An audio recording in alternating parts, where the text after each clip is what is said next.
Welcome to this week's edition of Talk Back. I'm one of your hosts, Eric Nesbit, and with me as always is Justin Gay, your host and director of content, with a full wrap-up of Week 1 in the NFL. That's going to be what we hit you up with in segment 1. Some of the teams that we thought would be good got off to a slow start. Some of the teams looked a lot better than we thought. Not only that, though, we've got some significant injuries in the NFL to talk about, as well as some other big stories. So in Talk-Worthy segment 1, as you would expect, it's all NFL as we recap and rehash the action from Week 1 in the league. And then in segment 2, after the break, we're going to have to come back and talk about Antonio Brown. Justin has a full slate of topics. It goes beyond feet. It goes beyond helmets. There's actually more to discuss now with Antonio Brown than even there was before. So we'll hit that up in segment 2. Before we get to this week's action, though, we want to give a shout out to Matt DiBenedetto. We've talked about him on this show several times, and now we are pleased to announce, along with the NASCAR community and the Wood Brothers Racing team, that Matt will have a full-time ride in Monster Energy Cup Series in 2020 with that number 21 team. Justin, you weren't expecting me to throw it to you this early, but I'm going to throw it to you. Just give a reaction. Are you pleased with this outcome for Matt DiBenedetto? Oh, how can you not be? To see where he was and what we were thinking, could he take maybe a top flight Xfinity ride if it was offered maybe from JRM or even if Gibbs could make a car available for partial races just to keep him around. And then this opens up. And kudos to Paul Menard as well, a guy who knew he wanted to step away, was thinking about it, saw that Matt was available, made the announcement sooner so that Wood Brothers could get on top of this and put a top flight driver in that car. Going to be fully funded with Menards and their partnership for next year. So all around a good deal, a really good story for NASCAR. Yeah, I totally agree. Awesome. Shout out to Paul Menard there as well. And the Wood Brothers Racing team, who saw the talent of Matt DiBenedetto, knew that this guy was potentially going to be lost down to the Xfinity or Truck Series if someone didn't step up with an opportunity.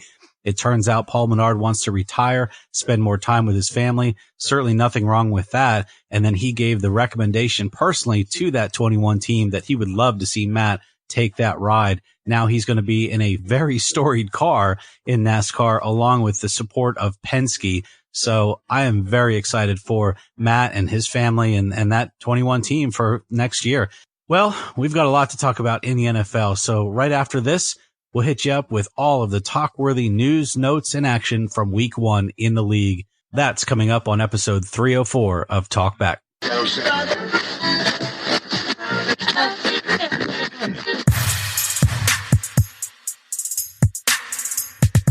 Are you ready for a show that talks sports from the fans' point of view? We've seen Michael Jordan score 37 points a game in his era. How many could he score in today's NBA? There's not a player out there who I'd rather have than LeBron James. Are you ready for a show that isn't afraid to challenge anyone when it comes to sports? If Adam Silver really wanted to fix tanking in the NBA, he would stop rewarding teams by giving them the best chance to win the draft lottery. I mean, how many times will Roger Goodell drop the ball on handling domestic violence in the NFL? Look, athletes have every right to talk politics, but if the fans stop tuning in, that's their right. Then you're ready for Talk Back, a podcast where two fans debate the media narrative and discuss the world of sports as we see it. Welcome to the show.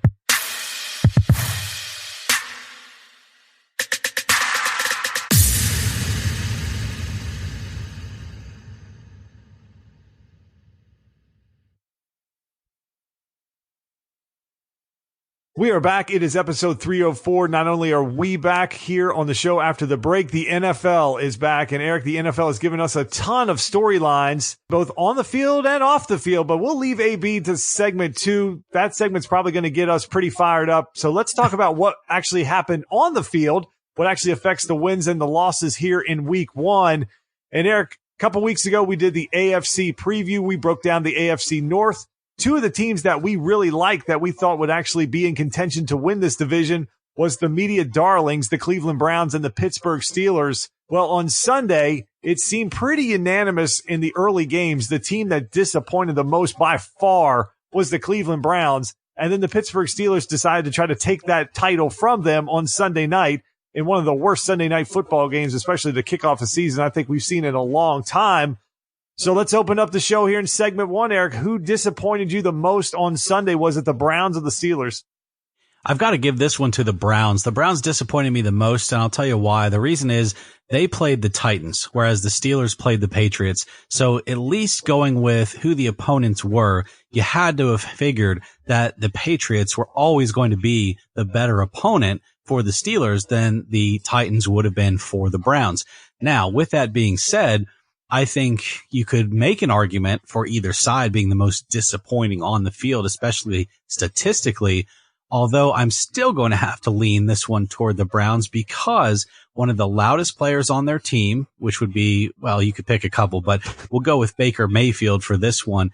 His performance just wasn't in line with what they needed. Justin, 3 interceptions, and he was sacked 5 times. He just didn't look good back in the pocket. And he didn't even do anything with his feet. So it's not like he brought some extra dynamic to the game that kind of made up for some of those other mistakes.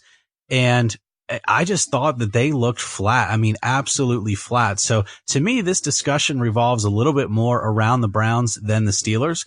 Although I think you hit the nail on the head that I looked forward all day to that Steelers Patriots matchup, especially with my Jets getting a loss. I kind of was hoping that, okay, maybe the Steelers could hand the Patriots a loss and take the sting out of that Buffalo situation a little bit for me.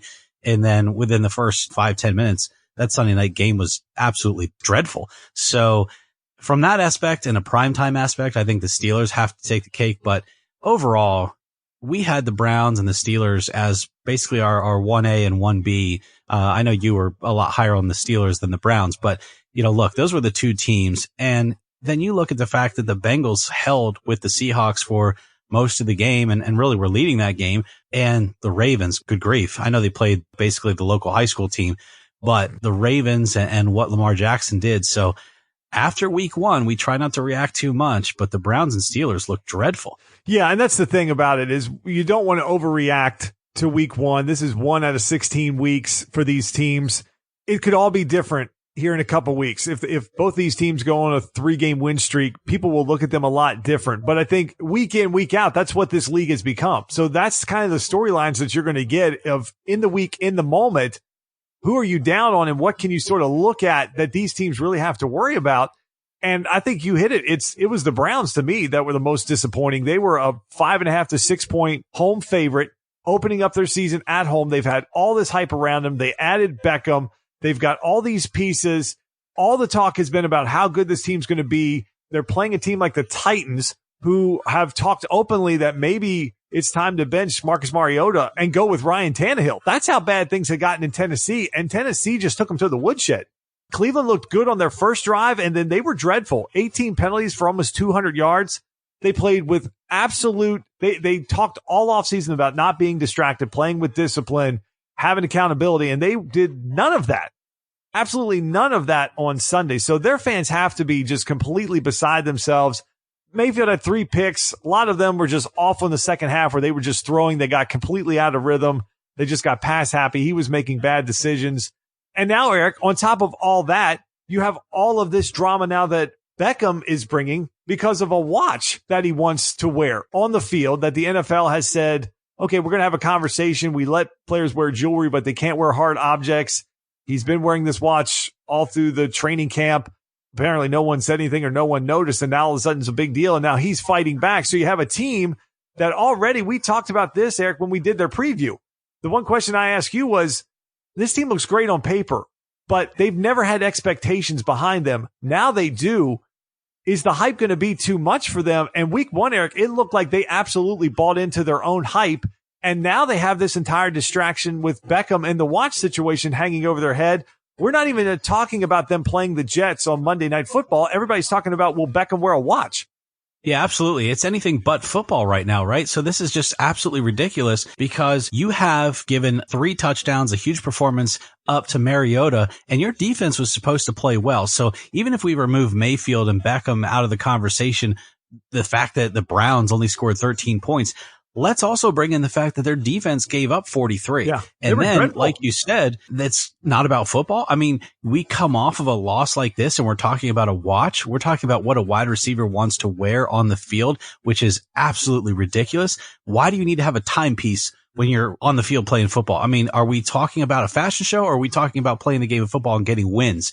That is a big issue, and it's a huge distraction. As silly and as stupid and trivial as it seems, it really is not, because this is a young team trying to pull things together, trying to be serious contenders in the AFC North, have people take them seriously. And we're talking about whether or not Odell Beckham Jr. is going to wear a watch. So yeah, it's a huge disappointment. And the other thing that really ticked me off after the game is, I can't remember which player it was, but one of the players was quoted in a post game saying, well, I guess this is the wake up call that we needed. And I'm thinking, it's freaking week 1. Right. How do you need a wake up call in week 1? You have had OTAs and mini camps and then preseason to prepare for the Tennessee Titans. There should be no excuses and no wake-up calls needed for week 1. Yeah, if you want to say that in week 8 when you're 4-4, oh, we needed a wake-up call to get, make sure we make the playoffs. No, you don't say that after week 1 when you're 0-1 and you just got blasted by a quarterback that they weren't even thinking what they were going to do with for the rest of the year. So to me, Justin, they're just focusing on all the wrong things. And I think that comment leads me to believe that they absolutely were buying into their own hype. And they thought, okay, week 1, we're at home. We open up. We're playing a team like Tennessee. They're down. We should be able to just come in and we don't have to bring our A game. We're just going to win this game. And I think in the NFL, with the way the league is set up, with that hardened salary cap where you just don't have the flexibility just to keep every single player, the league is trying to set it up so every team is 8-8. And then it's your ability to draft and your coaching staff and your ability to manage the cap and develop players that separates you from the other teams. If you don't bring your A game every single week, you will get your ass kicked in the NFL. Yeah. It's as simple as that. And that's what Tennessee did. Tennessee absolutely brought it. They played with much more intensity. They were all over both sides of the ball. Their offense, they were pretty crisp on the offensive side. Their defense played a solid game, and the Browns just didn't have it. They came out just flat as a pancake in that game, and they could never find the energy. So they better find it, because they got a tough matchup in week 2 as well on the road. And Eric, let's talk about the Steelers, the other side of this. And look, Pittsburgh was in a different position. They were going to New England on a night they were putting another banner up in Gillette, a ring ceremony. They had Gronk there. The crowd was going nuts. They were a 6.5-point favorite. The expectation was Pittsburgh was going to lose that game. But I don't think anyone expected them to only put up 3 points and to look the way they did. And the big turning point in this game seemed to be they were down 20-0. They drive the ball down inside the 5. They have a 4th and goal, and Tomlin goes for the field goal. And that seemed to rub a lot of Steeler fans the wrong way. So did you like the decision in the moment for Tomlin going for the 3 instead of going for 6 points in that moment where you're trying to cut a 3-possession game to 2-possession, not keep it at 3? Yeah, that's a very, very interesting point in that game. And I actually debated that within my own living room with myself as to, well, was that the right decision or not the right decision? But that was an interesting conversation for your wife to walk in on. Well, thankfully she was already in bed. But no, it's a situation where I understand kind of the thought process there. You have a head coach that typically will go for a 4th and short, especially that close to the goal line. Now here we are in the 3rd quarter. You've been basically knocked all over the field for the first 2 quarters. I kind of understand the philosophy of, hey, let's get some points on the board. We still have a whole second half of this game to play.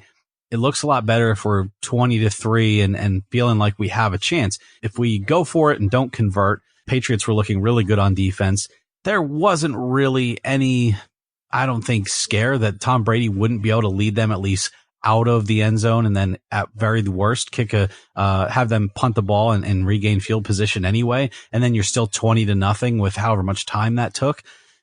I understand a little bit of saying, okay, guys, we need a breather. We got to get points on the board. We have to feel like we're still in this game. Now, from the flip side of that, I understand where people are like, okay, you kick a field goal and you're still 3 possessions down.